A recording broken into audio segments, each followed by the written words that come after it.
Hey, everybody. Welcome to Football Night New York Living Room Edition. Jonas Schwartz, happy to be along with Janae Coakley, Ralph Vacchiano, and Chris Williamson. And, guys, another busy week of NFL news.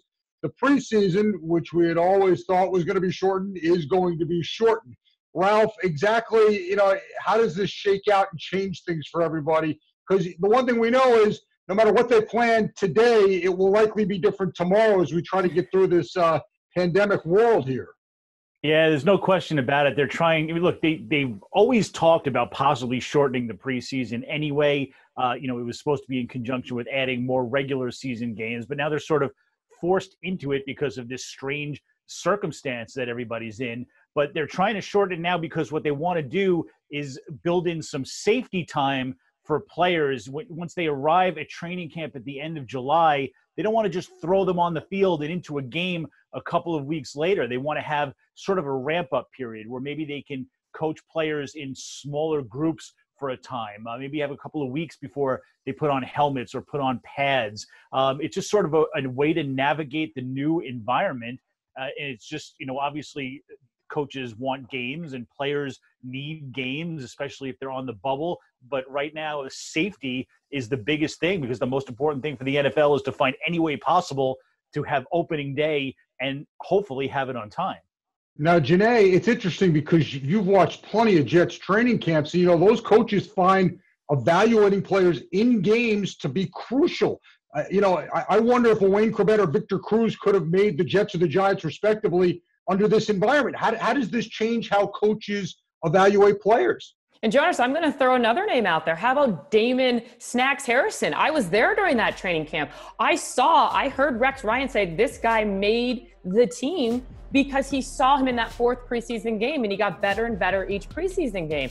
This is a guy who can become a dominant nose tackle. Like you said, how many guys are they going to miss? I mean, this is just new to everybody, and every coach and every team is going to go through this. So I don't know how coaches are going to do it this way. They're going to have to do it, but like you said, there's these diamond in the roughs that you find in these preseason games, not to mention these starters. I mean, you're going to take away game snaps and series from the Sam Darnold and his 6 new starters on offense. So it's going to be a new way to navigate it. But, Chris, every team's going through this.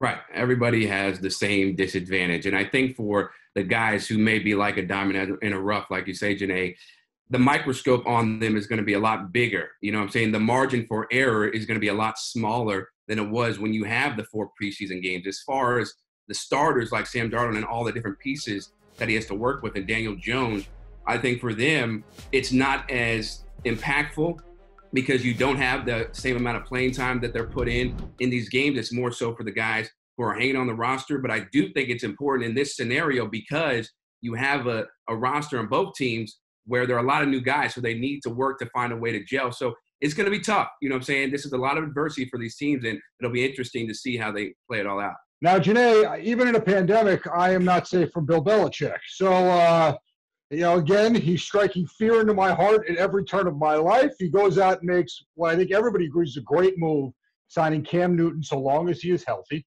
And that's certainly – if I felt better about facing Jarrett Stidham for a Jets perspective, I don't quite feel that way with Cam Newton. How does the Patriots signing of Cam Newton tilt the balance of power in the AFC East? Well, Jonas, you just said it. The Patriots got a lot better because, like you said, Jarrett Stidham and Brian Hoyer, did they put any fear into your eyes? No, they didn't. They just replaced a former NFL MVP with another one in Cam Newton. Now, listen, the big if around Cam Newton is if he's going to be healthy. This is a guy who hasn't played, like Cam Newton, like the MVP since 2018. He's coming off shoulder surgery. He's coming off a foot surgery. I want to see how healthy he is. But once again, the Patriots, they just upgraded their roster. They have dominated the AFC East because they have a guy by the name of Bill Belichick for most of the last 2 decades. So they're the kings, Ralph. And until you dethrone the kings, they're going to remain the king.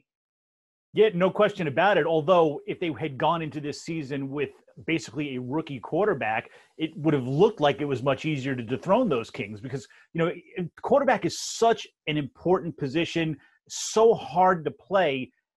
Jarrett Stidham, certainly he could be Patrick Mahomes for all we know.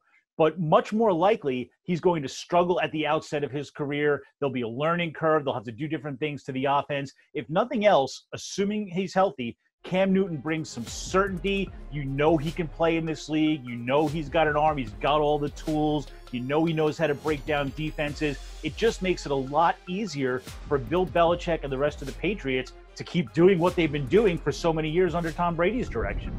And it's like just when the Jets thought they had an open window to challenge the Bills for that AFC East crown, and the Patriots have to work their way up, you have Bill Belichick make another brilliant move. And so now the Jets are going to be the third best team in the AFC East, in my opinion, right? Because as you guys mentioned, Cam Newton brings so much to that team. And when you see, and his ability to work with Bill Belichick, I think will be on full display as far as tailoring the offense to what Cam Newton does best, because he brings so much versatility. He can run, he can throw. He makes the defense a lot more honest than you had with Tom Brady, who, as great as he wasn't scaring anybody with his legs. With Cam Newton, you have that. So for me, the Jets, it might be a lot more work for them to try to dethrone the Pats. Time now for what are the odds, and according to BetMGM, here's your MVP odds for quarterbacks in the AFC East. Cam Newton's a plus 2,500, meaning if you bet $100, you would win $2,500 if he wins the MVP. Josh Allen's plus 5,000, Sam Darnold plus 9,000, Ryan Fitzpatrick, Tua Tagovailoa plus 15,000. Again, this is according to BetMGM. So, Chris, in your mind, who's the most dangerous quarterback in the AFC East? Cam Newton. When he's 100% healthy, he is the most dangerous QB. He can do so much more than all the other guys. Tua, Josh Allen, Sam Darnold, even Ryan Fitzpatrick, if you want to throw him in there. This is a guy who in 2018 was 6-2 in his first 8 games with the Panthers.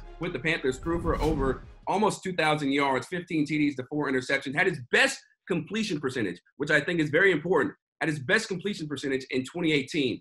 So when you put him on the Patriots and you have those weapons that they have in Mohamed Sanu and Julian Edelman and others, Cam Newton is a guy who can be a game changer for this Patriots franchise, and I think he just takes it another level up than all the other QBs. Well, the key word is if he's healthy.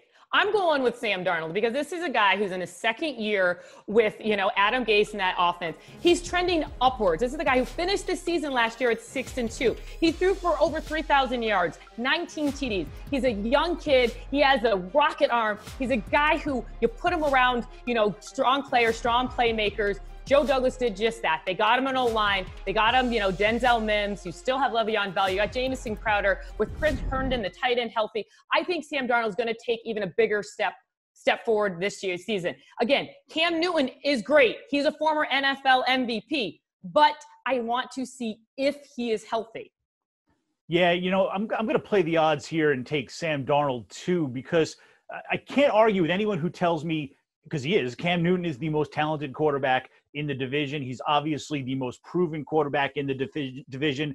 But the things that worry me, Janae, the same things that worry you, the injuries. A Liz Frank injury makes me wonder, is he going to be able to run as much as he did in past years? He has had a couple of shoulder injuries over the past 2 or 3 years. Eventually that starts to take a toll. He is learning a new offense, which clearly he can do, but certainly takes some time, and he's just joining the Patriots now, so he's missed an off season where he had a chance to do that. The advantage Sam Darnold has is he's still on the trajectory up. He knows the Adam Gase offense. And again, we're assuming health for him, but I just think for him, the odds on an upside season are just much better. Newton's injuries and everything else worry me. And listen, Sam Darnold, who looks better than him throwing on the beach? And that's what Twitter videos are for at this point, huh? Guys, good stuff as always. That'll do it for Football Night New York Living Room Edition. For Janae Coakley, Ralph Acciano, Chris Williamson, I'm Jonas Schwartz. Thanks for watching.